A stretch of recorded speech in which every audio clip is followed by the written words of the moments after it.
What's good with it? Wednesday night, Three's Company in the building. ONORA Whiskey, ONORAWhiskey.com. That premium American whiskey, ONORAWhiskey.com. And if you drink, all means, you got to do it responsibly. Left, he's coming along, man. He's on daddy duties, man. Now, wait a minute. When we talk about family duties, you came in here playing the Mary J. Blige. Did you buy your old lady a pair of the Mary J. boots? Oh, no. No, sir. No, sir. I'm just asking. I gotta ask. No. You know what, man? Purchases with my missus are seasonal. Right. Like she'll go on this expensive binge and then she gets very thrifty. Okay. That ain't the worst thing in the world. That ain't the worst thing in the world. Well, my big purchase, like I said, we just celebrated 25 years. So you already know the upgrade had to happen. Oh yeah. I bet, man. I bet that ring probably weighing weighing her whole hand down at this point. She probably have to drag that thing along. My man still love me 25 years later. Shout out to Miss Two Mics. Shout out to Mrs. Two Mics. No doubt. Lucky Lefty podcast. Ladies and gentlemen, we're going to get into Notre Dame's schedule release and talk about the schedules around college football. Ladies and gentlemen, you're going to learn to listen to my wisdom. I told you, you're upset about multiple games being Peacock only. One of the big top 25 games early in the season is Peacock only, and fans are going crazy. I told you where college football and the NFL were heading. The NFL is going to have the Super Bowl on pay-per-view or streaming very soon. Oh, it's going to happen. Oh, you better believe it. Oh, it's going to happen. Maybe not the Super Bowl. Maybe just like how they did. Netflix did some games. Wait a minute. Did they not have Patrick Mahomes in the playoffs on Peacock? No, and I could see a deep playoff game. I could see a conference championship on, but not on a Super Bowl. The Super Bowl. That's the biggest sports event in the world. I'm gonna tell you this. You messing up the church's money at that point. You can't play with the church's money. I thought it was just me that couldn't see Sean's screen there, but you play with the church money. You know what I mean? You know how much people pay for those Super Bowl ads for just a minute of your time. I don't know, man, because that streaming, even though the Super Bowl is like a national holiday in America to the point where everybody get together, if you hear somebody watch the Super Bowl by themselves, that's a weird cat. You hear somebody watch the Super Bowl by themselves, that's a weird human being. But I'm not sure. I'm not sure they go stream it though. I don't know. That's why pay-per-view works. Ooh, that's a good point. Would go down because you don't watch fights by yourself either. That's true. That's true. The ads will go down though. Because the ads are so. It's less TVs. It's less TVs. Less TVs with pay-per-view. So the ads not going to be millions of dollars like they are now.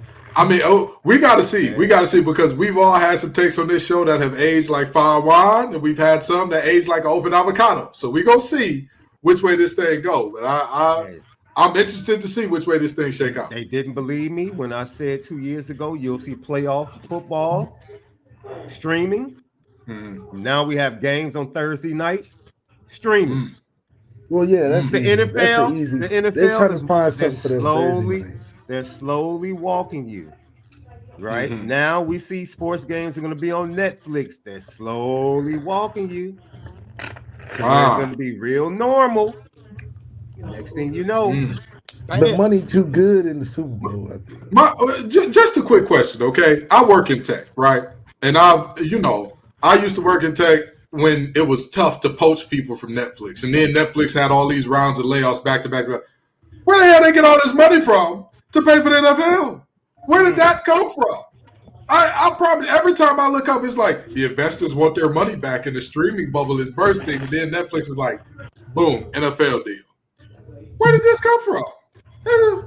It's surprising to me, man. It's a surprise to me. Hey, I'm shocked to see NBC was closing up shop just over a year ago, closing down in markets. All of the NBC sports are being shut down. Now these dudes just packaging up big time money for Adam Silver and the NBA. Look. Hey, they calling you Nostradamus in the chat. They calling you Nostradamus. They say you can see the future. They're saying there's a little bit of clairvoyance going on right now. I just follow the trends, bro. I just follow the trends. I'm not a betting man. Did you, man, before we get into our first topic, and that's the Indy schedule, did you realize that you're sitting next to, bro, a betting degenerate? this cat Left tell your boy the sports you bet on, bro. Please don't tell me, yo. Oh, he one of them. Oh, you the sicko to be standing up at 3 a.m. with that cigarette in your mouth. Ling, I know you can do it. The bullseye's right there. It's right there on the tip of your tongue. If you like to make some money, come holler at me around 12 at night. Table tennis time, darts, we make it happen. Hey, listen, I'm gonna tell you something. My mama told me something a long time ago that definitely applies to that. Whatever you do, enjoy it and do it well, because there's somebody into whatever weird stuff you into, and somebody's gonna be into it too. And I'm telling you, you ain't the only one betting. Because if you was the only one with action on it, it wouldn't be no betting. It wouldn't be no Discord worth hopping in to say, "Oh, what's going on over there?" We want to see the under-over on the amount of backhands that Ling is going to get off the table. You know what I mean? I'm just saying. It should be interesting, man. Like I said, the Louisville matchup with Notre Dame, the end of September, exclusively on Peacock. So a lot of people upset about that. Ladies and gentlemen, just subscribe for that weekend, man.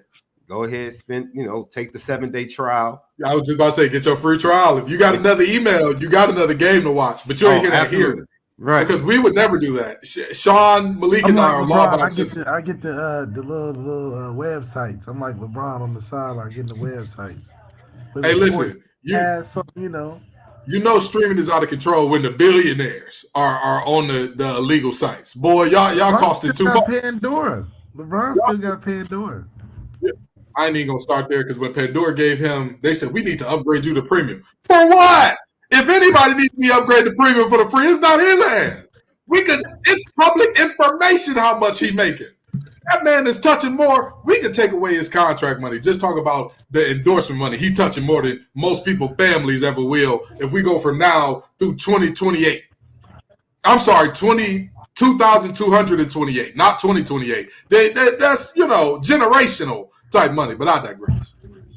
So, man, other than that, most of the games will be on both NBC and Peacock. Of course, the road games. They'll have a couple on ABC, I'm pretty sure, that are on the road. I want to talk about the loss of rivalries with all of the changes, teams leaving conferences. USC reportedly is thinking about taking Notre Dame off the schedule. I mean, they should, because we've been smacking them around the last decade like it's nothing. I mean, Cam Hart said it's really not even a rivalry anymore. So, wow.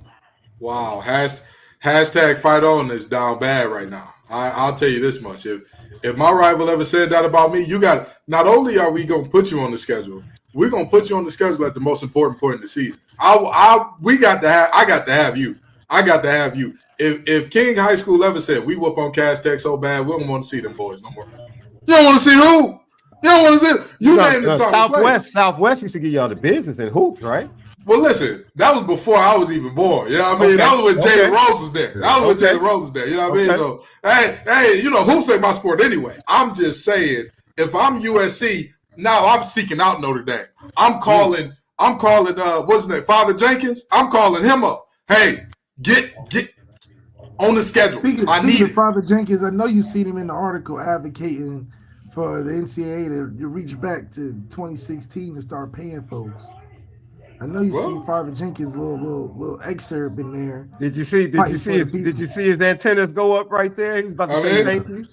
I mean, hey, I ain't mad. I'm not a man of the cloth, but I'm a man of faith. Hey, let's hear him out. Let's hear what he got to say. You see Notre Dame sitting at that table once again, making these decisions.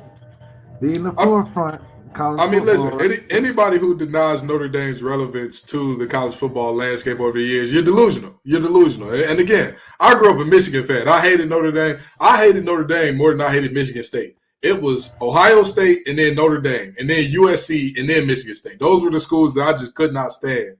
You wouldn't go catch me dead in their gear. But, Notre Dame is a premium. That's why you got Notre Dame and Ohio State, 2 top 5 programs. I mean, listen, last 2 decades. Listen, I know that y'all are seeing all these people denounce the D9. I denounced my Michigan fandom a long time ago. I just did so quietly. I just backed out gently and said, oh, they ain't going to offer me a scholarship? Okay, I see how it is, player. I ain't your type of fan. I ain't your type of guy. I'm all right with that. In the words of RMC Mike, and I'm fine with that, okay? I'm all right. I'll live. That's crazy. Denouncing the D9, denouncing tattoos. What else are they going to denounce, man? I'm glad that we are talking about this, though, because I have to denounce something that is very near and dear to my heart. Most people say they eat, sleep, and breathe they org, but not many people take it as far as I have. Are you about to do it? Live on this show, I'm denouncing Baconators. I'm denouncing Baconators. I thought you were about to say Jet Pizza. No. Them Baconators go have my back exploding like the 4th of July, and I could never denounce a delicacy as good as Jet's Pizza. That's foolishness. That's nonsense. But while I got y'all here, I'm going to go ahead and denounce them Baconators. The pizza was on the tip of his tongue, though. It wasn't. It wasn't near the teeth. It wasn't near the teeth, the tongue, the lips, none of it. None of it. Y'all stop that foolishness right now. Y'all stop it. Why the Baconator, bro? That was your go-to? That's my go-to. Have you guys seen? It was a time and day. That was where it was at. Today, have you seen the debate, like the serious argument going on social media, Taco Bell versus Chipotle? Oh, that's not even close. That's not even close. Taco Bell got hits, though. Taco Bell has a following, bro. No. I'm going for Taco Bell. Taco Bell is better by a mile. Because of the price point, Taco Bell wins by a mile. The price point at Taco Bell is not. It's one of the late night kings. Yeah, Taco Bell is always. Taco Bell is expensive. That's a $28, $35 trip every time. Okay, Malik, if you spend 30. If you spending 30, oh, okay. I was about to say, if you spending $35 at Taco Bell, we need to have an intervention. We could get to the betting later. We need to talk about the Taco Bell. You got to quesadilla, get a Mexican pizza, 3 crunchy taco supremes and a medium, starry. That's about $35. See, that's big back behavior. That's big back behavior right there. Double cheesy beef burritos only $1. See that you. Hold on now. You're moving to a dangerous area. Listen, we've seen chips and cheese. Malik, we've seen Little Lefty on the show before. We want you to be around to be a good father now. You better stop going to spending $35 at Taco Bell. I'm just saying, we might have to do a wellness check on you, brother. With the extra hot sauce? I mean, come on. The Mexican pizza's a given. Pizza's a given. The double cheesy beef burritos only $1. Is this a cry for help? Tacos. Is this a cry for help? Spending $35 at Taco Bell like spending $40 at Waffle House. What's going on? What's on your heart? What's on your heart? Waffle House is a 1937 bill. A All-Star with an extra. That's what I'm saying. Strawberry waffle. I had Waffle House last week, so I can't even trust. And let me ask you, Sean, how much was just your order at Waffle House? Was it 40? No, it was me and the That's missus. what I'm saying. That's what I'm saying. 20, me and the missus came out to about 28. That's what I'm saying. If you spending $40 at Taco Bell or Waffle House, we need to. Are you okay? Is everything all right at home? Did your lady leave you? You ain't got nobody to cook? That's your only meal of the day? What's going on? Talk to me. Left is just greedy, man. If you ever check his timeline. No, I'm saying for 2. That's for 2. Well, okay, for 2 that makes sense. Makes sense. Even then, it's a little bit much, but it makes more sense. But if you're talking 35 for one person, I'm watching you. I'm worried a little bit. I'm worried. There's some places you spend 35. Yeah, for sure. But Taco Bell and Waffle House ain't one of them. Those are 2 of the places. I'm not spending 35 late night. Now you can definitely go. You can go to Five Guys and spend 35. One meal. At Five Guys for $35, they gonna get you that bag of peanuts and a slap on the back. That's it. That's what you're gonna get for $35 at Five Guys. I'm gonna tell you. So talk about the ACC, bro, because let's talk about it. Schools are letting it be known, and we're not gonna be here long. Yeah, we got spots in the SEC waiting on us. Yeah, and I think that perception is not reality, and people are a little too far into doomerism for the ACC. So let me give y'all the facts, not the perception. These are not what Kenton thinks. This is facts. Next year, the ACC will make more money than the Big 12 in terms of payout. The year after that, the ACC is scheduled again to make more money than the Big 12 via payout. It's going to be 5 years, I believe, was the number, either 4 or 5, before the Big 12 cuts even. And even then, they don't permanently jump in front of the ACC in terms of the projections. So let's start there. And then let's move to the fact that schools like Utah are allegedly eyeing, that's not the fact, that's alleged, but allegedly eyeing coming over to the ACC because the ACC's new model of payment works out in a way that your champion can go from making 25 million potentially up to 70 in terms of football. So that's a massive deal. And I understand a school like Notre Dame not wanting to join because they don't have to take that risk of if we have a bad year and we don't make the conference championship. But everybody else, you're looking at such a better opportunity. You're looking at such a bigger opportunity financially if you're talking about coming to the ACC that I don't get it if you don't already have a better and bigger place to land. You talk about Clemson and you talk about Florida State, both of whom are into lawsuits with the ACC. I'm not going to deny that both of those schools, more likely than not, have bigger and better places to land. I will not deny that. I will not be a liar for the ACC. I don't get paid by the ACC. Jim Phillips, if you want me to do a little propaganda, in the words of Juicy J, bands will make me dance, okay? Call me up, and we will talk the numbers. But in all reality, the ACC is getting a bad rap because their heavy hitters are leaving. But when you look at the Big 12, why do they have this idea of they're super stable, they're healthy, everything is great, when their heavy hitters are already gone? There's no lawsuit, there's no payout, their guys just left. And everybody's like, oh, the Big 12 is fine, but somehow the ACC has a collapse that's unpreventable. And here's the last point I'll say about why the ACC will remain a lot longer than people think. I'm not saying that Clemson and Florida State will be involved in it. Now, don't take me that, because I think that they'll both be gone by 2028, 2027, 2028. I think both will be gone at latest. But when I talk about the ACC and who they are and why they're going to be okay, the grant of rights that the ACC is locked into may have hurt the schools as individuals, but it holds that conference together like the finest of adhesive. I'm talking about Gorilla Glue. I'm talking about the Edge Glue. I'm talking about the best glue you could think of in the world, okay? The type of stuff that'll just leave you stuck somewhere like you feel like you're in quicksand.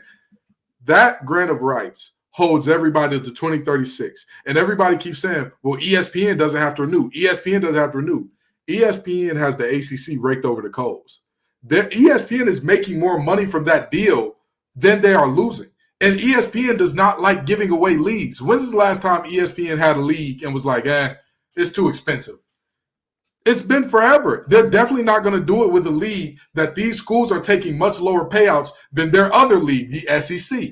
Everybody in the ACC is getting a lower cut than the SEC. And I'm not saying they're bringing similar viewership, but the ACC is bringing enough viewership to make it more than worthwhile for ESPN to continue to have a borderline exploitative contract with them. So ESPN has no incentive whatsoever to cut ties with the ACC. We saw the end of Bedlam, Oklahoma State, when Oklahoma's moved to the SEC. USC once again talking about taking Notre Dame off the schedule. Stanford being in the ACC more than likely will stay on Notre Dame's schedule moving forward. But there are some other big-time rivalries that we might see fade away, man. And just to talk about this year, don't forget, Notre Dame fans, Miami backed out of the game. Miami was supposed to be on the schedule for Notre Dame. They backed out. Soft. Soft. Oh, yeah. Sub 500 crystal ball. Definitely soft. 100%. Definitely soft. And I think that's where a lot of it comes, is that they recognizes this Marcus Freeman ball is rolling, the avalanche is here, and scheduling games is a lot harder than it used to be. And so now, heading to a playoff type of scenario, we position ourselves great in the challenge of being in that position to really get that first round bye if we could, and then progress from there. Do you guys think all right, go ahead, and then I'll get to the next. I'm gonna just say this, right? And again, I'm not saying this because y'all. I have had disagreements with both y'all on different aspects of Notre Dame, and even though y'all are two Notre Dame guys, y'all know I'm gonna tell it like it is. Okay, these schools should be embarrassed for taking Notre Dame off their schedule. They should be embarrassed for ducking smoke. I'm gonna tell you something. Where I'm from, if somebody's standing in your front yard calling you for a fade, you got to go out there and put your hands up. If somebody is talking about, oh, we done whooped you so bad, I know you don't want to come outside no more. You can't even come to the playground no more because of how bad we whooped you. You're going to find yourself on that playground the next day. Even if you know you can get the brakes beat off you again, you go out there and put your hands up. You know what that 31 in the ACC feel like, 31-1. I all this whooped either. Well, I'm not talking about the ACC school. I'm talking about USC. But you see how he do me. You see how he do me. We're going to talk about the ACC. No, we don't have to go to the ACC. I'll be nice to the ACC. Most ACC teams want the smoke, but that's what I'm saying. That's what I'm saying. You see, NC State didn't duck smoke. NC State said, "Give us Notre Dame," and if they whoop us, they whoop us. But we're gonna go up to South Bend. Y'all took that A whooping like a grown man. Hey, you know what? Like a grown man. And guess what, Malik? You out there in LA? What they say out there? You got to get your squabbles right. If you go out there to squabble and you get beat on, you get beat on. But you walk away after that friendly fade, knowing you a man. Miami, you're not looking. You're looking funny in the light. USC, for y'all to be the brand on the West Coast, you're looking funny in the light. That's why nobody take West Coast ball serious. Hey, you might as well nickname Notre Dame Kendrick, dude. We the boogeyman. We the boogeyman. I ain't gonna take it that far. I ain't gonna take it that far now. Hey, hold on. Miami ran. USC is trying to run. Michigan ran 3 years ago. They all run. Listen, I'm not denying that. I'm not denying that. Run. But the boogeyman found out. He sought the smoke. He got the smoke, and he took care of business. If Notre Dame win the Natty, I give y'all them rights. Y'all the boogeyman. Okay. You go ahead and win one. You heard it here first. You heard it here first. You heard it here first. Notre Dame will receive the nickname of the boogeyman in college football. Not only that, I will give a special boogeyman because I'll tell you this. We're still the boogeyman because teams know that we're going to be nice and don't want to schedule us.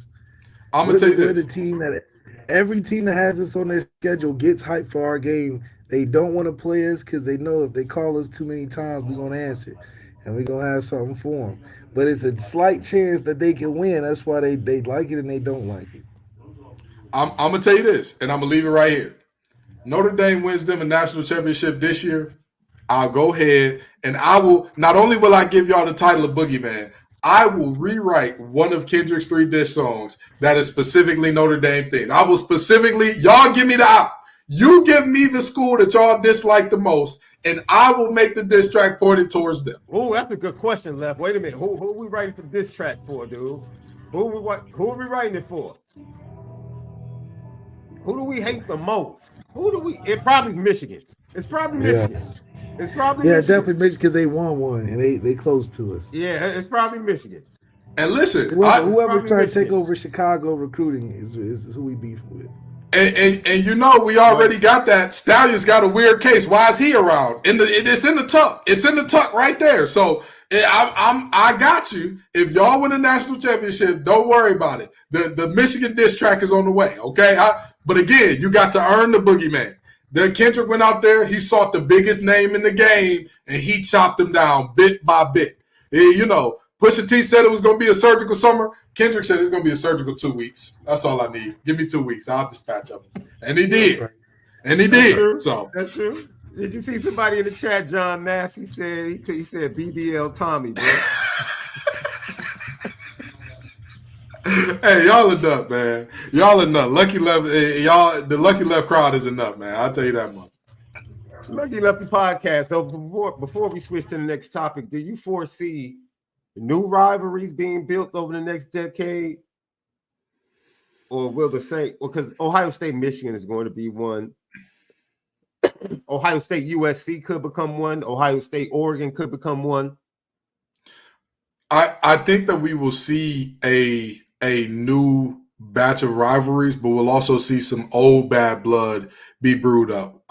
Because, you know, a lot of people forget Michigan USC was a rivalry for years. That was like, and they only met in bowl games. It was like they never met in the regular season. It was always bowl game. And back then, bowl games weren't like this thing that people opted out of. And it was like, oh, it's a glorified exhibition. People like that bowl game was serious. Guys really wanted to win that with all their heart. So, you know, you'll see something like that. But obviously, with the way that these new conferences have aligned, you're going to see some new ones. You're going to see somebody take a dirty hit on somebody else, and then there's that. Or you're going to hear somebody say something dumb about somebody else. Somebody's going to say, oh, SMU's new to the ACC, and last time they were rolling it good, the Pony Express got caught taking all that money.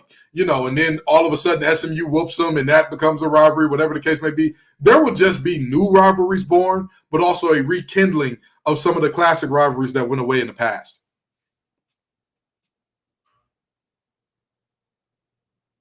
Uh-oh, are you muted? Yeah, I was muted. Oh, okay. If I'm not mistaken, I think 2024, I heard some rumblings that they're trying to get Michigan back on the schedule.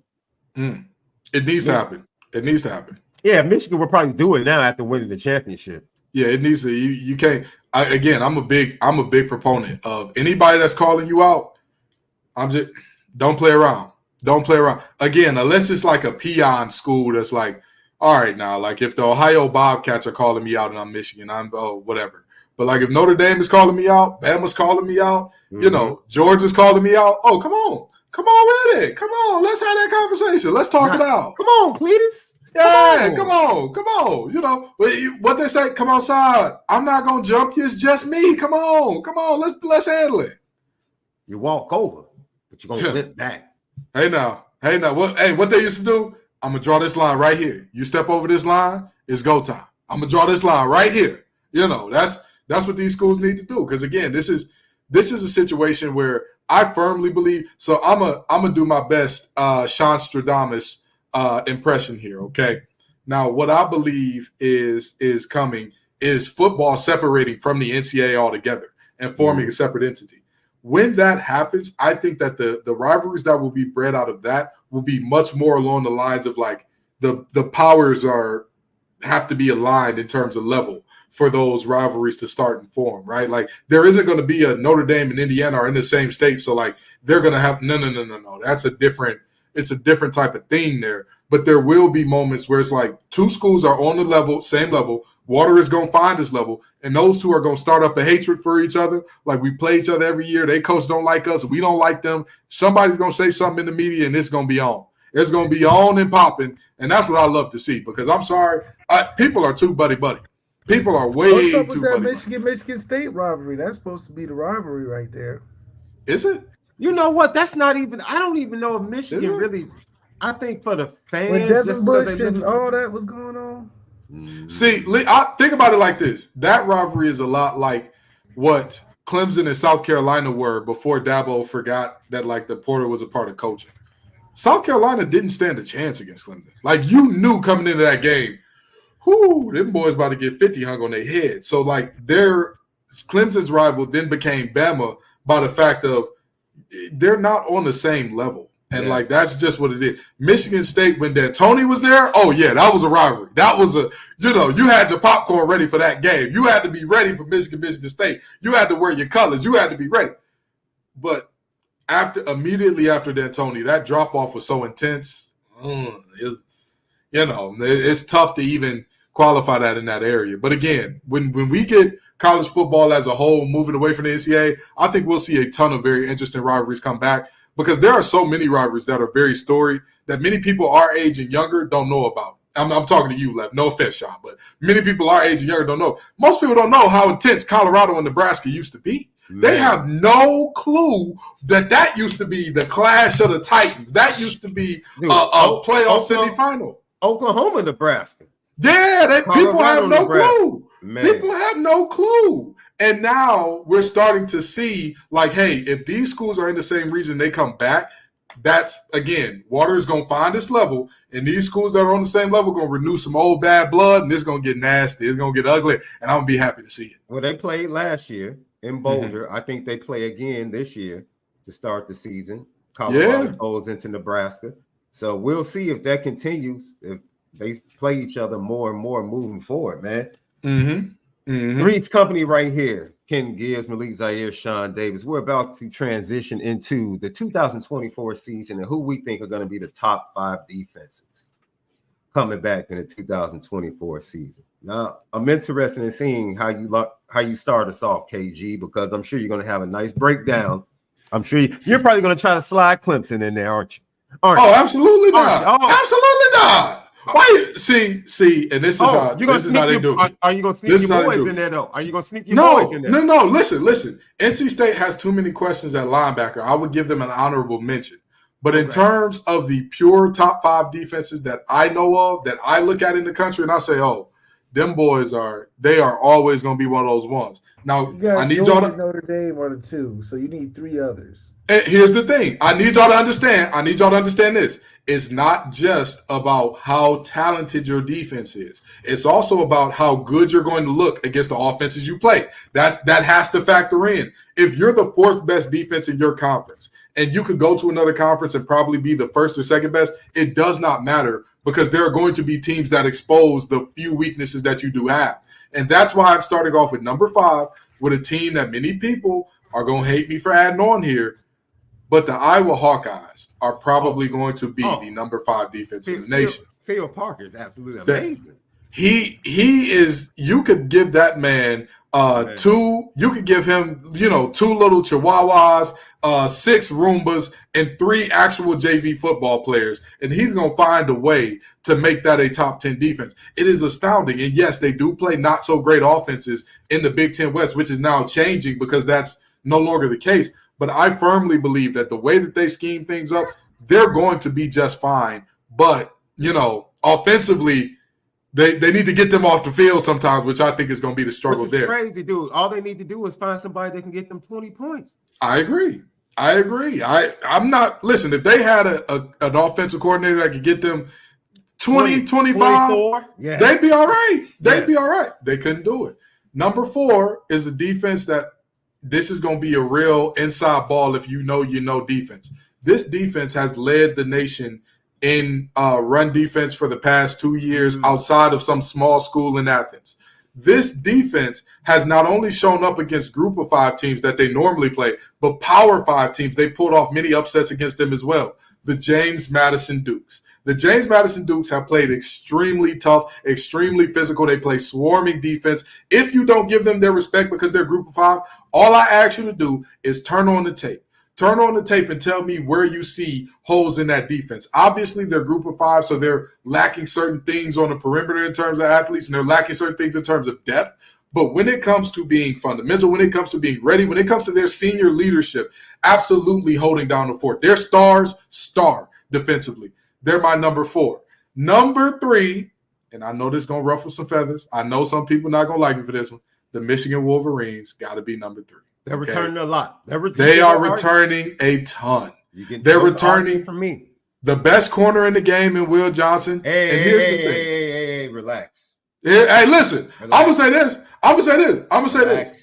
This is why I say Will Johnson's the best corner in the game. Normally, I don't go – see, now they both give me the eye. Normally, I don't go by the draft rankings. But when you look at the tape on Will Johnson, not only is he long, he is fluid, and the only receiver that made him look human, that made him look normal last year was Marvin Harrison Jr., who's a top 4 pick who is expected to be transcendent. What did Marvin Harrison Jr. do against Notre Dame? Look at his stats. What was his stats against Notre Dame? I mean, listen, I'm not disagreeing. But what I'm saying is when you look at what Michigan did with him, Michigan said, no help, no nothing, island. You and him all night long. All night long. There will be nothing. There will be nothing besides you and him. And again, I give him his credit there. But see, in this, you see how Notre Dame fans act. Y'all can't even let me get to y'all school because now I got to defend Will Johnson. But even beyond Will Johnson, they have a very deep and talented front 7 that is amazing. And they're adding transfers that are going to be showing up and doing very good things on the back end as well, because that safety position was looking a little suspect before they addressed it in the portal. So I'm going to give Michigan the nod at number 3. Number 2, again, I know that y'all love Ben Morrison. I know you love the guys. I know y'all think that I'm only putting them at 2 because y'all safety stole an award that belonged in Raleigh. But still bitter. But wait a minute. Let me set you up. Let me set you up with the right music. Let me set you up with the right Here music. we go. Here we go. Right. Here we go. Here we go. Here we go. Right. What we got? There you go. I see. The people can't even hear me because the music's so loud. But I'm gonna tell them anyway. I'm gonna bring it down for you. Listen, Notre Dame has a defensive head coach obviously one of the best thinkers in the game in terms of defensive schemes. They have talent everywhere. The only place where people are even considering that they could have possibly taken a step back is linebacker, which I disagree with. I really and truly say to myself, their linebackers from last year were more experienced. I will give them that, but more talented? I'm not sure. And I'm going to tell you, their edge rushers are older now. They got some guys that got some experience to them now. Last year, those guys were good, but they were getting their wins off of athleticism and effort. This year, I'm expecting them to take a jump. I'm expecting them to use more technique to get around the bend. They have guys that are bendy. They have guys that have a great first step. But when you combine that with some technique, now you're applying pressure on the quarterback. And I cannot forget the most important group, Ben Morrison, that back half. That back half of that defense is nothing short of spectacular. You can say Ben Morrison and the Bronco Nagurski winning. Oh, listen. I give him that credit. I'm not gonna give him that credit because he stole that award. He stole that award. But I do believe that Notre Dame has the best. He would have won the award if they beat us. But yeah, sure, that would have happened if they would have won. The committee had to look at that Notre Dame North Carolina game like y'all gave up 45. We can't give it to a man that gave up 45. I'm sorry. When did football become a one-on-one sport? When was it just Audric Estime and Peyton Wilson on that field? Last time I checked, there was 10 other dudes on both of those sides. Estime had an 80-yard touchdown. He did, and it was out of unbalanced formation, which NC State could not stop till the middle of the season. Jordan Waters did the same thing. So is Jordan Waters a better player? You know what? We're not going to go there right now. Now, again, excellent back end. I would say the best secondary in the nation by far. And I don't think there's any argument. Anybody who's arguing with you about whether or not Notre Dame secondary is the best, tell them to put down the rock, okay? Tell them like Joe Clark said, are you trying to die? You smoke crack, don't you? Well, it sounds like you're trying to die. So, that's the reality there. And number one, because I'm a big fella myself, and because I believe the front end affects the back end more than the back end affects the front end, has to be the Georgia Bulldogs. That is a defense that, it's almost like they're building robots at this point. Year after year after year, I see it time and time and time again. They just keep trotting out these guys like, oh, yeah, they lost 3 first-round picks. Don't worry, they got 4 next year. It's like Hydra. Every time you cut off 1 first-round head, 2 more grow in this place. It is absolutely phenomenal to see. But Georgia's defense, and I talk about defensive head coaches, Kirby Smart is the standard in terms of defensive head coaches. He does not try to fit square pegs in the round holes. He does what works best for his players. If a guy's a pass rush specialist, that's all they're going to do. If they're a run stopper, that's all they're going to do. But I'll be damned if he don't find guys that can do a little bit of everything in this defense as well. So those are my top 5 defenses. And again, you may be mad at my list. Turn on the film. If you can turn on the film and watch the 5 I gave you and say, hey, this one don't belong, I'll hear you out. But I don't think you can. I think Oregon deserves a mention. They get Elijah Rushing, the true freshman. They got Birch coming back to transfer from South Carolina. He's going to get better. And I'm interested in seeing now because they're used to playing soft out there in that left coast. Hey, now. Big Ten. Hey, now. You're going to have to hunker down. Downhill, no frills, baby. And Washington, for 2 consecutive years or 3 consecutive games, Washington was able to beat them by running the ball. Yeah. Running the ball. So that bears watching. Honorable mention. James Madison, I love. I agree. Underrated. Most people don't even look their way because they're non-Power 5. However, the addition of Caleb Downs on the back end, next to Sonny Styles, that's a good bringing most of their defense back on the front 7. Yo, that Ohio State defense. That Ohio State-Michigan matchup is going to be a slobber knocker, as they say, up here in Chicago. Yeah, it's going to be a man's game. Downs is a certified superstar. He's a bona fide. Every time he's on the field, he's a lot like Kyle Hamilton was for me in terms of, the only difference is he's not as lengthy, but he is everywhere. Every time you turn on the tape, it's just like, oh, there's 2 again. Oh, man, there's 2. Oh, man, where's 2? There's the ball. There he is. So, yeah, I agree. He's phenomenal. Yeah, so I would, a lot of people think Nebraska's going to have a really good defense. We'll see. Georgia definitely. Look, Georgia has like 3 freshmen that got in due to injury that made the starters at the beginning of last season jump in the portal. Yeah. Let that sink in. Yeah. True freshman came in and played the last 2 or 3 games for starters and captains. And the starters and captains jumped in the portal. Whew, that's some nasty work. That's some nasty work. That shows you the level of depth they have on defense down there at Georgia. It's crazy. Like you said, Kirby and what he has really taken the mantle, even before Nick Saban left. He had taken the mantle of being that dude, of building defense, tough, hard-nosed defense, and sending guys to the NFL, specifically on the defensive line. Yeah, I Left, you got a problem with his top 5? His top 5 was great. I think, speaking on Georgia, I think sometimes they can be a little suspect in the back end. Very much so. But they tend to get a lot. And they lost the defensive back coach. Don't forget that. He became the head coach. He became the head coach of Syracuse. Yeah, I agree. Man, that bears watching. And they start off, well, I think Georgia's going to smack them. Absolutely. They're going to whip the wheels off Clemson. You know. You have no faith in your boy K? Let me tell you something. I got more faith in Cade Cunningham winning 50 games next year than I got in Cade Klubnik winning that first game. If somebody said you got to bet on one of these things, the Pistons and Cade Cunningham win 50 games next year, or Cade Klubnik wins that game, give me the 50 games. Give me the 50. At least that way I got time to say goodbye to my family and spend time with them before I'm gone.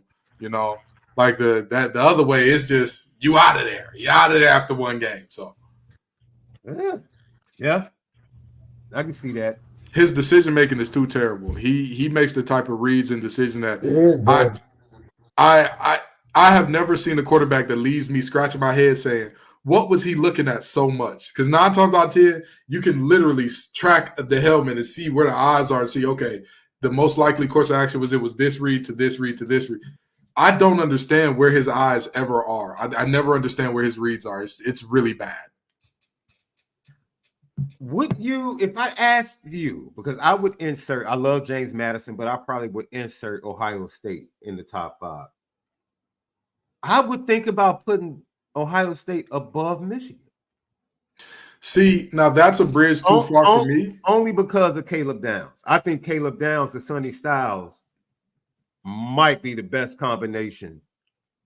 Here's the thing. The cornerbacks, I don't know. Michigan does have to replace a lot of linebackers, especially leadership. Yeah. Oh, but the 2 defensive tackles in Michigan are just. But and that's so. Hear me out. Had Nolan from A&M gone to Ohio State, they absolutely would have made my top 5, and they may have gotten up to that 3 spot. Absolutely.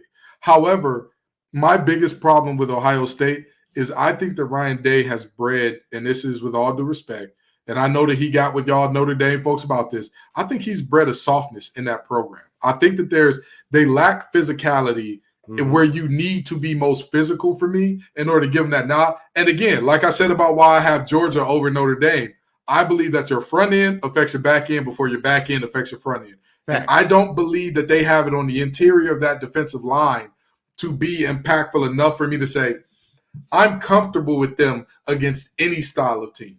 My top 3 teams, I'm comfortable with Michigan playing a team that wants to throw the ball around the yard. Go for it. More power to you. I'm comfortable with them going against a team that wants to run it down your throat. Go for it. Have fun with that. Michigan, Georgia, Notre Dame, I feel comfortable always.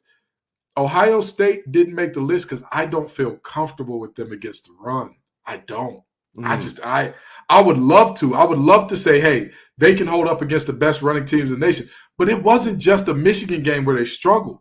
It was in games where they played teams that were very physical, and their physicality was a piece of their identity. That was a major part of it. Whenever that was the case, I never saw Ohio State's defense rise to the challenge and look good, And again, if Ryan Day can prove me wrong, he can prove me wrong. But I'm sorry, cursing out an 80-year-old, or not cursing out, but getting mad and getting spicy with an 85-year-old Lou Holtz ain't enough. Beating Notre Dame, who I thought was a really quality defense last year, it's not enough. It's not enough because Notre Dame didn't lose that game to Ohio State. They gave it away. Not only did they give it away, but Notre Dame didn't lose that game because of their defense. Notre Dame's defense did not lose that game. It was not a game where I said Ohio State was just so physical. They dominated up front. I think that Ohio State did a great job of stalemating up front with one of the best offensive fronts in the nation in Notre Dame. And so everybody said, wow, they must have played a physical game, which, again, their defensive line, I give them credit. That was the best game I think their defensive line played all year. I don't think that they can constantly perform at that level of physicality. I just don't. I don't. Man, they're going to be put to the test because that soft schedule of the Big Ten that was previous is no more. They got 2 tougher games now every year. Yep. We're going to see how they react. They can't just, kind of slow walk it up to November in that Michigan matchup like they've been doing. They get an early test. And Penn State has kind of been a thorn in their side every now and then. But, man, I wait off James Franklin. Penn State is a 300 seed. They're a 300 seed. They look like a real good Big Ten team till an actual real good Big Ten team shows up. Till they run into it. They always stumble with a Purdue. And then they go into these Ohio State, Michigan matchups and always get the doors blown off. Get the door. I'm proud of them whenever they keep it close because normally they get the doors blown off. So when they keep it close, I'm like, hey, good job, Penn State. Way to go. Way to fight. Way to keep it close. Shout out to our boy Ed O'Bannon, who years ago started this whole wild, wild west that exists in college football known as name, image, and likeness. Former Florida quarterback Jaden Rashada. He sued the coach and the school. Now, the school, but anytime you should sue a head coach, that's breaking news, man. That's breaking news. And now there's a lot of buzz because it seems to be a trend that these schools have been lying about the amounts and not making good on promises to players. And now a lot of institutions are scrambling to make good, save face, so they don't end up in the same position as the Florida program. Gentlemen, what do you think about this? Do you think schools like Notre Dame that took the back seat and said, we're going to hit pause for a minute and see how this plays out and where things settle are now at an advantage? And how do you think things are going to end up looking like moving forward in the NIL landscape now that schools have been given permission to partake in negotiations? Well, I think that this is going to be a very direct pay-for-play situation, which is better. That's better than what we had in the past with this, you can get money if somebody wants to give you money, but they have to have you show up to a certain amount of events and Listen, these players are being paid because of their services, because of what they're doing for the university. And in terms of this Jalen Rashada case, this is an extremely unique one, a lot like the Jaden Proctor case, just on the other end.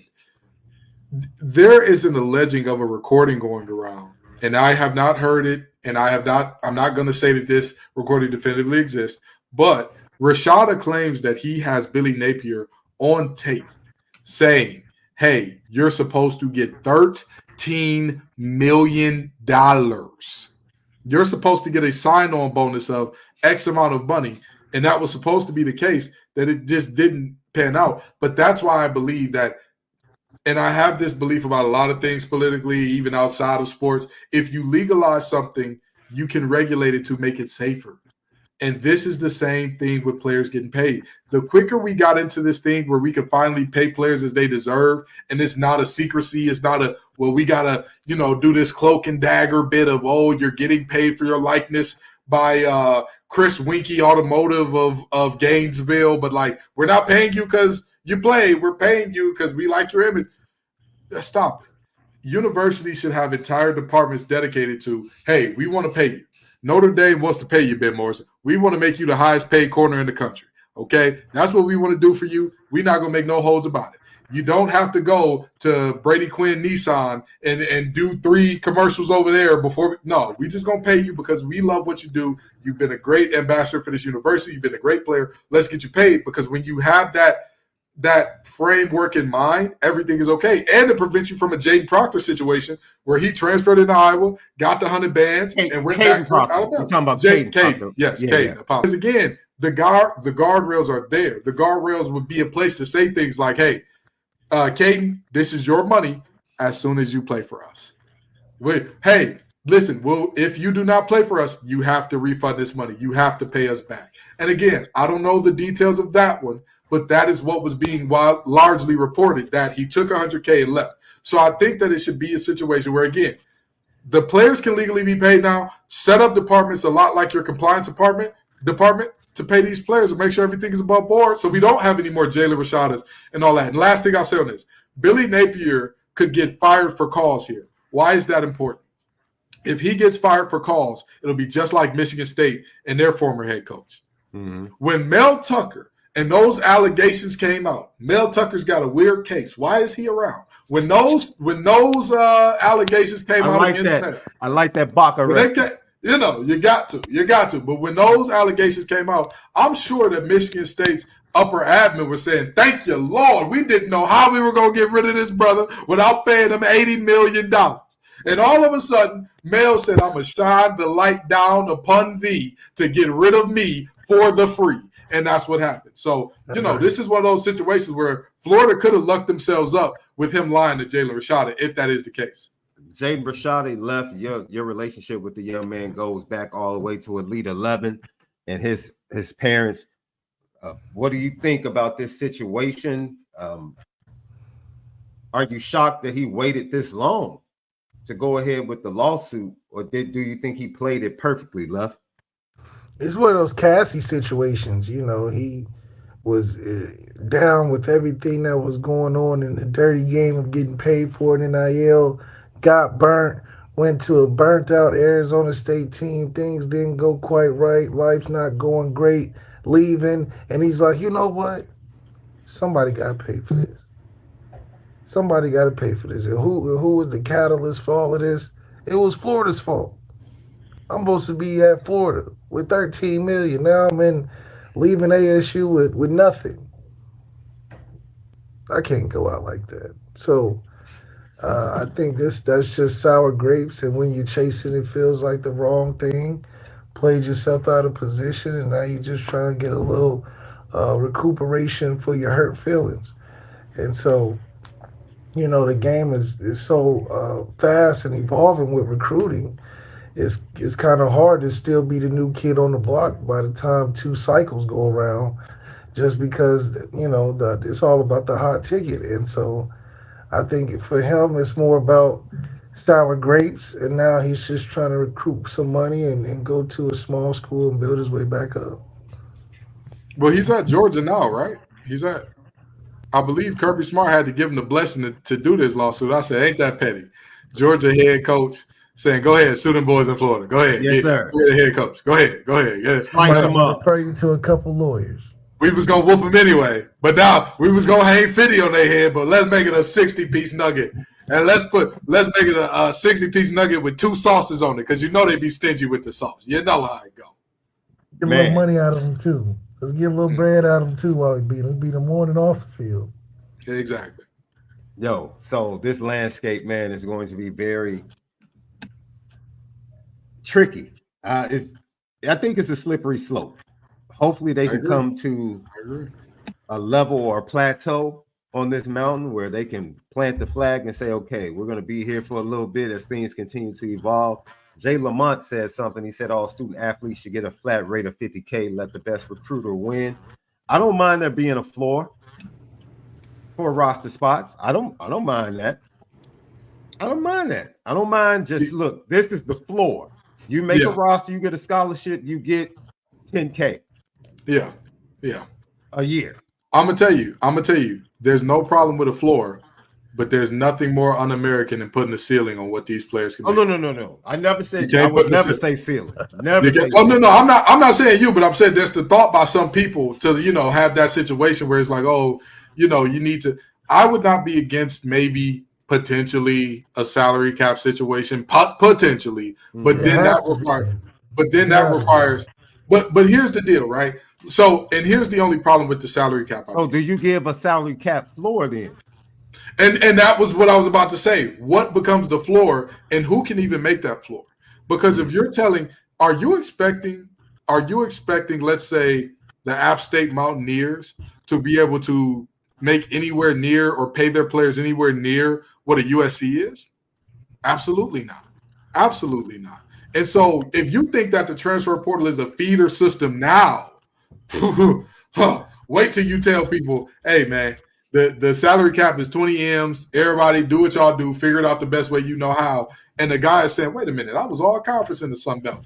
Even if I'm on the bench at Ohio State, I'm going to make me a smooth 800,000. Wow. I'll go over there and do that. Because if I'm the star here, I'm only making 150. I'm making 200.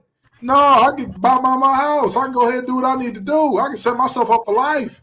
I'm going to be a Gen Zer that owns a home. Y'all don't know how rare that is, you know. So, I mean, the reality of this thing is I do think that we are moving towards that salary cap moment, but I'm interested to see how it plays out in terms of ceiling and floor for what the salary caps look like and how you strike up any competitive balance, really, because are we never going to see the kick is blocked by App State against Michigan again?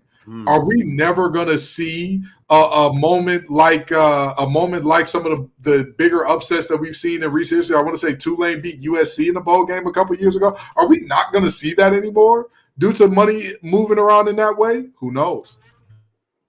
Lucky Lefty Threes Company, Lucky Lefty Network, Apple Podcasts, Spotify, CFB Nation. Tap in.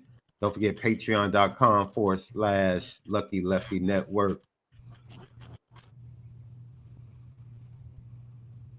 Left, have you ever thought about your best entrance? Like, what was the game, both of you guys? Well, the tunnel and the entry, whether at home or on the road, was the one that sticks out in your mind? Is there one for either one of you guys where you're like, yeah, I remember running through the tunnel for this particular game? So Florida State game for me, just because the visiting locker room is so small, and you know you get a vision of what the field is like before, and when you run out with all the smoke and the haze in the nighttime, it's like a whole different environment. They do a good job of dressing up the scene where you're like, oh man, we really are the underdog coming into a situation like that. I mean, they got the fireworks and the jumbo board and the nice new locker room at that time, and you literally come out of a small tunnel from under the stadium. Like they got the seats and stuff you can see under this. It's really crazy, but it's a great warrior type of feeling, and you know the horse run out there with the large spear javelin thing, and it's game time. So you got hurt 2 weeks before Clemson, right? Yep. So were you on the sideline for that game, or were you back in the bin? I forget. Yeah, the Clemson game was cool. It wasn't as dramatic as Florida State's, but it was just raining so bad that it was just like, all right, let's get out of here, like shit. It was a monsoon that day, and as soon as the rain stopped, that's when your offense started clicking, and you guys came back and almost beat Clemson and Deshaun Watson. So let's talk about it. Past or present, the best entries of college football. You have some legendary ones like Sandman running through the smoke down the Orange Bowl. Michigan tapping the flag on the way out. I got to say it. You mentioned the one that's my story for the best entries I've ever seen. If you've never seen Enter Sandman, it's unlike anything you've ever been a part of. Really? It's unlike anything because it goes quiet.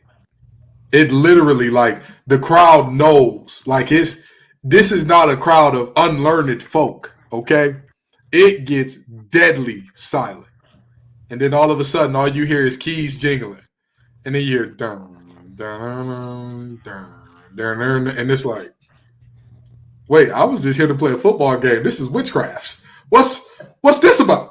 This is, Enter Sandman is something unlike anything that I think we have in college football. And it's one of those things that makes college football so unique because historically, and this is with all due respect to Mike Vick and company when they went to the Natty, and with all due respect to some of those great defenses that Bud Foster had, and even before that, historically, is Virginia Tech an all-time great team?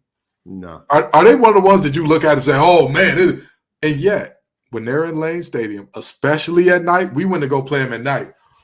Yeah. Oh, dog. It got quiet.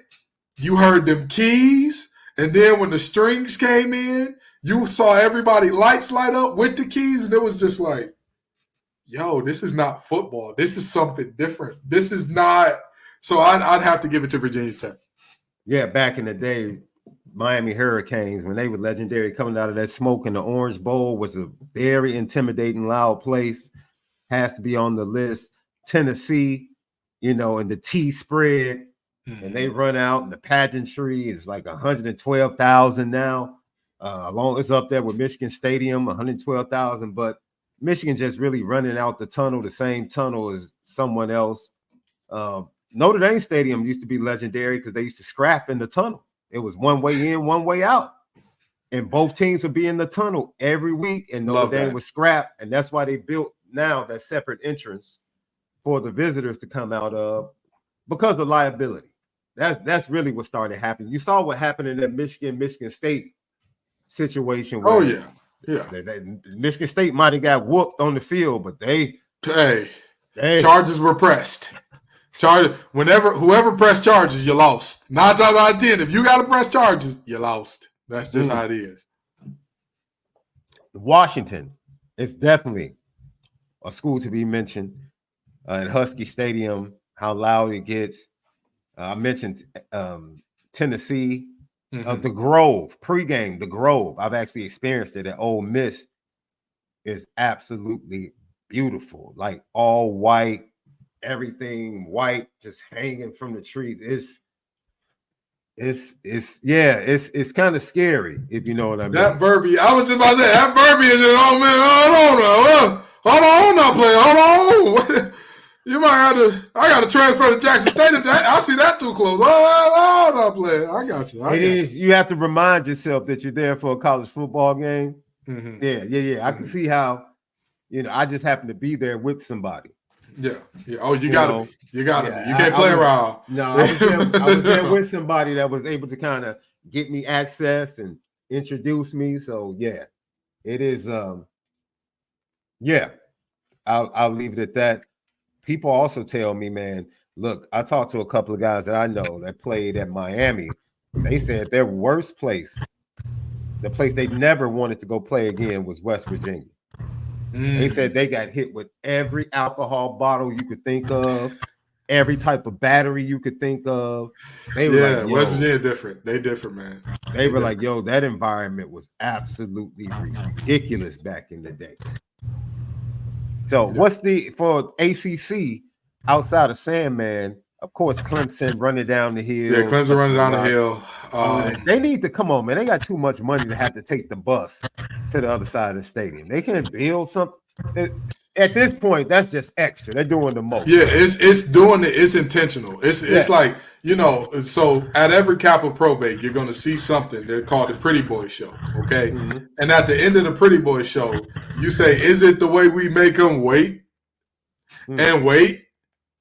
And what and then you get into it. It's the same thing with Clemson. It's them saying, "Is it the way we make y'all wait before we run down that hill? They get y'all all riled up. Is that what it is? That's all that is, man. The bus is unnecessary, but that's why they do it. It's to build suspense up because you know what's coming when that bus ride around that stadium. You know what's coming. Lately, it's been an L. Ooh. It's been an L lately. Ooh-wee. But I'll leave that alone. I know one is coming, game 1. Oh, yeah. He was talking all that trash. You better buy stock in Clemson. Yeah, okay. You forgot that first game the following year. Can I short their stock for exactly one game? Can I short it for one game? And then I may buy some. I may get back on board, but can I short it for that first game? Man, look, I'm going to take the under on Clemson points in that game. Hey, now. I think they get more than Florida State scored last year. I think they scored more than 3. But if the under over is about 20, give me the under. I'm very comfortable with the under. Give me that one all day long. Three's Company right here, man. There's a lot of nepotism surrounding Bronny James and his journey into the NFL, not the NFL, but the NBA draft. Heck, there was nepotism. There's always been played in the NFL with the Mannings. Yeah. Prime has already set the table for Shador next year. Mm-hmm. Fathers, legends, setting the table for their kids. I don't see any problem with it. How about you, bro? I don't. The thing that I don't understand is this, right?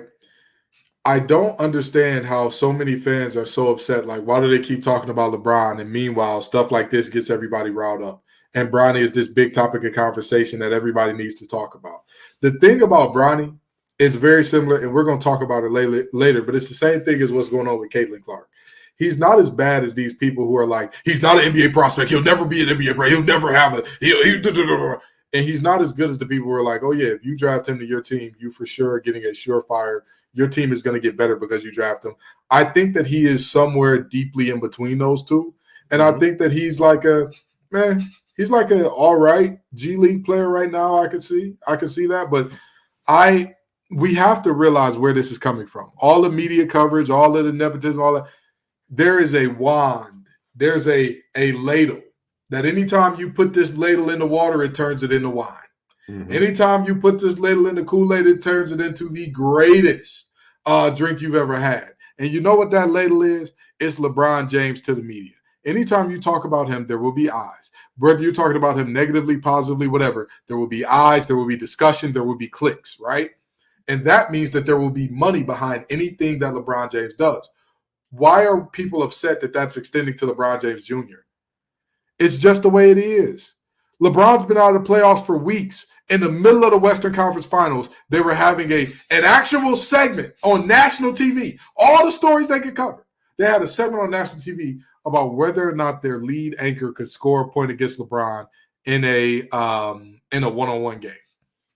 And this ain't no small potatoes operation. Y'all know exactly the operation that I'm talking about here. So the reality is very simple.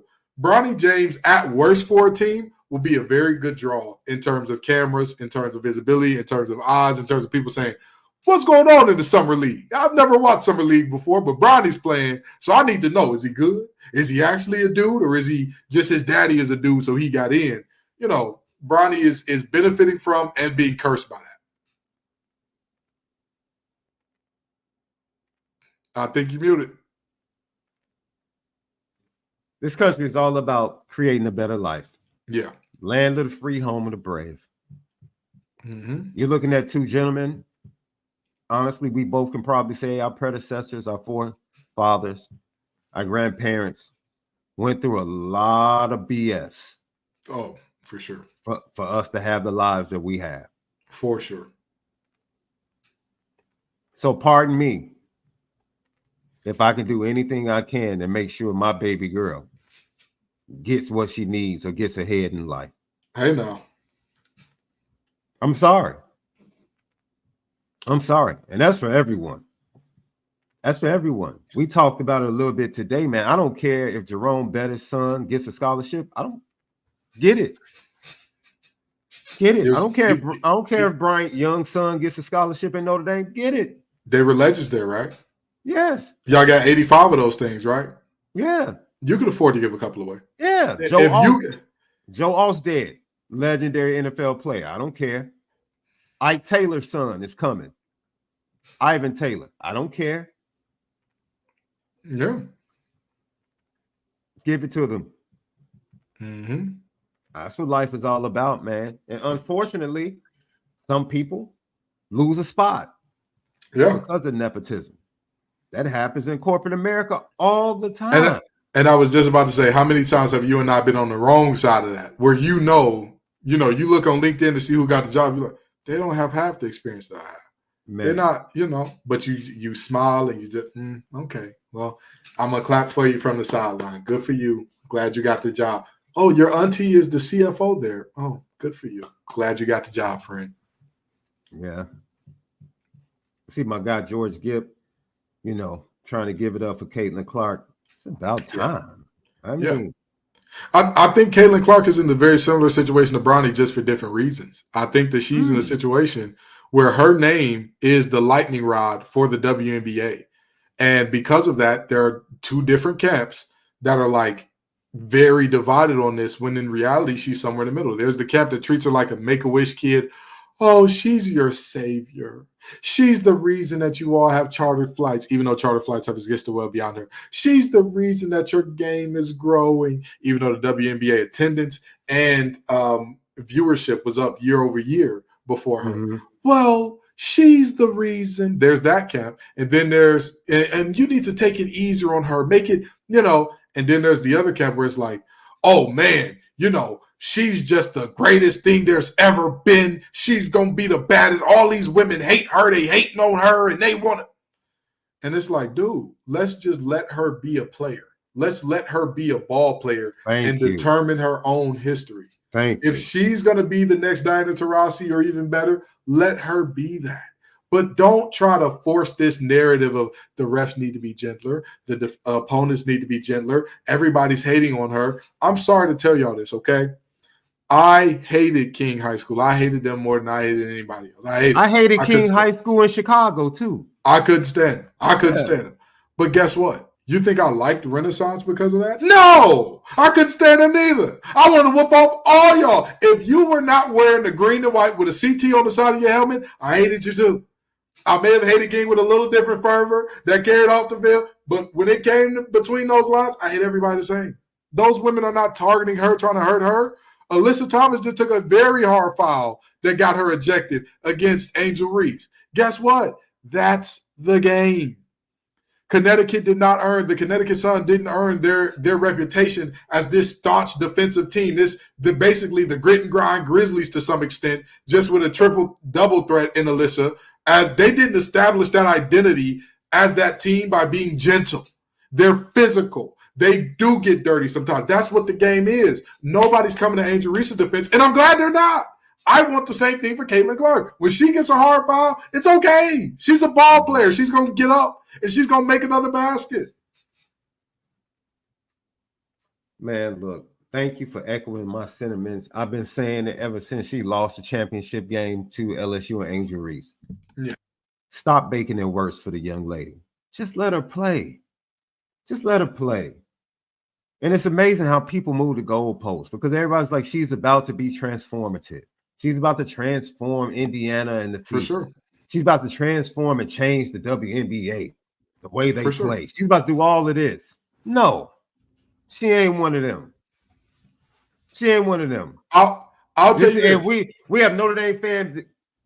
I said this earlier. It's four guards from Notre Dame that would give her the business right now in the WNBA. And so from one program. And I'll say this with my whole heart and soul. I think she has the potential to be transformative. I think she has the potential to change the game with what she does. But to me, we have to understand she's a rookie. Even if we take away the injuries, how many years did it take for Steph to revolutionize the game as we know it? It took him time. He was not just a guy that walked into the NBA and all of a sudden every team had to jack up 35 threes. It took time for him and Clay to become the Splash Bros. They weren't that when they showed up. It's the same thing with the Fever. The Fever got back-to-back #1 picks for a reason, baby. Let's not sit up here and play around like that was a great team or a middling team before she showed up. They were the Pits. With all due respect to Alyssa Smith, get your mom off Twitter. You know you need to get your mom off Twitter. But with all due respect to her, you saw what that team looked like with her as a second option in terms of your leading scorer. It did not work. That team looked pitiful. So let Caitlin do her thing. She is naturally going to transition into that leader. She's naturally going to transition to that, or maybe she won't, but give her the opportunity to sink or swim on her own merit. Don't do this thing where you pump her up, because if you make her the Milli Vanilli of women's basketball, what's going to happen when the song track stops and she's got to sing in front of a national crowd? What's going to happen? Exactly. Man, I couldn't have said it any better. Let the young lady play. That's all. Let Bronny forge his own path, man. Yeah. His father's going to do everything he can along with Rich Paul. Man. And if y'all were in that position, would you not do the same for your sons? Would you tell your son, hey, stay in school to become an accountant? When he's got the opportunity to make millions in front of him? Come on now. Come on now. Let's stop playing. Let's stop playing. You already know, man. Hey, what's wrong with your people up in the D, bro? Hey, come on, man. Come on. What's wrong with your people up in the D? Here we go. Here we go. Hey, what done happened now, man? What done happened now? What are we talking bro? And you know what? I won't. Let's just check out the footage. Ladies and gentlemen, the craziest thing I've ever seen in my life. Natalie Tate for Mr. Harris, who should be present via Zoom. Mr. Harris, are you driving? Actually, I'm pulling into my doctor's office, actually. So just give me 1 second. I'm parking right now. Great.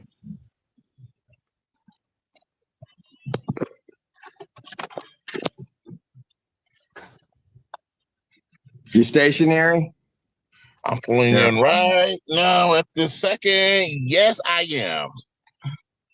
All right. What are we doing? Your Honor, we are respectfully requesting an adjournment in this matter, up possibly 2 to 4 weeks if the court would allow.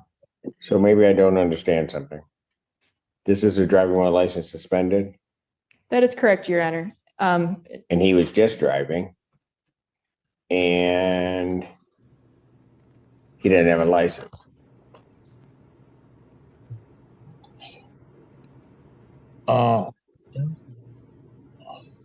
Is with the charges, Your Honor, yes. No, I'm looking at his Yes. record. He doesn't have a license. He's suspended and he's just driving. That is correct, Your Honor.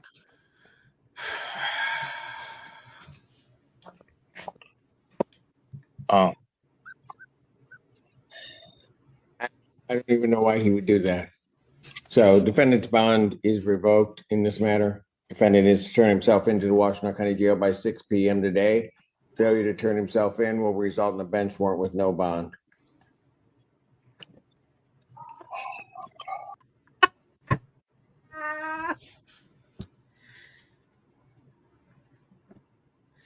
Oh, bro, this idiot, man. This idiot. So Bro. I need to say something. I need Wait to a say minute. something. So that is Judge Cedric Simpson. I love Judge Simpson. Judge Simpson, he smelled it out from the jump. It was like, wait a minute, are you driving, sir? I just want to make one thing clear. Washtenaw County is the county adjacent to Detroit. Detroit is in Wayne County. Okay. It's on the east side of Wayne County as well. It's on the east side of Wayne. As you know, that's got nothing to do with it. But I will say this: how dumb can you be? You couldn't turn the camera on. You couldn't say, "Oh no, I'm in the passenger seat." You couldn't. I understand that you probably had a doctor's appointment and you might have double booked yourself. Was it worth your freedom, brother? Was it worth your freedom? You couldn't get on there. Hey, I can't be on camera right now. I apologize. My camera is just malfunctioning. Give me just a second. Instead of saying I'm pulling in the park right now, you could have just said, oh, my camera's malfunctioning. Give me just a second. I'm sure I'll figure this thing out. And then as soon as you did that, you get out your car. Obviously, don't touch the keys if they're in the ignition, or don't touch the keys wherever they're at so they don't hear your keys jingle. And you say, oh, yeah. I am at my doctor's office. How'd you get there? Somebody drove me. How would they find out? You see what I'm saying? Like, that's just an embarrassment, man. You deserve jail time for that one. That's just stupid is as stupid does, brother. Lord have mercy. Got the whole world, got the whole nation looking at us crazy. Because he was excited to say he was parking. That's what the problem was. He was excited to tell the judge, I'm pulling in right now. Again, all he had to do was wait. Just wait, literally 10 seconds. Hey, I'm brake, and then go ahead, park, and oh, hey, I'm good now. I don't know what happened. My driver here, who just went in that other store, they are in there. I didn't drive here. Instead, you're on Zoom while you're driving for court for driving without license. Whew. He a fool. Corey Harris of Detroit. Down in court in Ann Arbor, man. See, that was your first mistake, messing around in Ann Arbor. You can't be playing around like that, man. You can't be. If you're gonna go out there, you got to make sure your tag's good, your license good. You got to make sure everything good. You know, you can ride around Detroit, ride a little dirty. You can't be out there. You know, once you get past Ipsy, you might can get away with it in Ipsy. Once you get past Ipsy, if everything ain't as they say in church, decent and in order, turn your tail around, go right back. I promise you, I would have dropped the signal, reconnected. Like, I'm sorry, Judge, I was in the car, but I wasn't driving. I was just sitting out here waiting for my wife to come from the doctor's office. Something. Hello. As soon as the judge said, "Are you driving?" Oh, no, sir. I'm just in the car. Absolutely not. I didn't know that my restrictions meant I couldn't be in a car, Your Honor. If that's the case, I'll be on public transport only from now on. Yes, sir. Your Honor. You know, fool and a half. Fool and a half. Great show today. Thank for everybody that tapped in. We gave you 6 great topics, great conversation. The chat lit as always. Patreon.com/Lucky Lefty Network, CFB Nation, Apple Podcasts, and Spotify. Subscribe on YouTube, Lucky Lefty. Hit that thumbs up. We greatly appreciate it. From my guy KG, Malik, Zaire, we bid you adieu until next week for another edition. Oh, man. Ladies and gentlemen, make sure when you go to Zoom court, you got everything in order, man.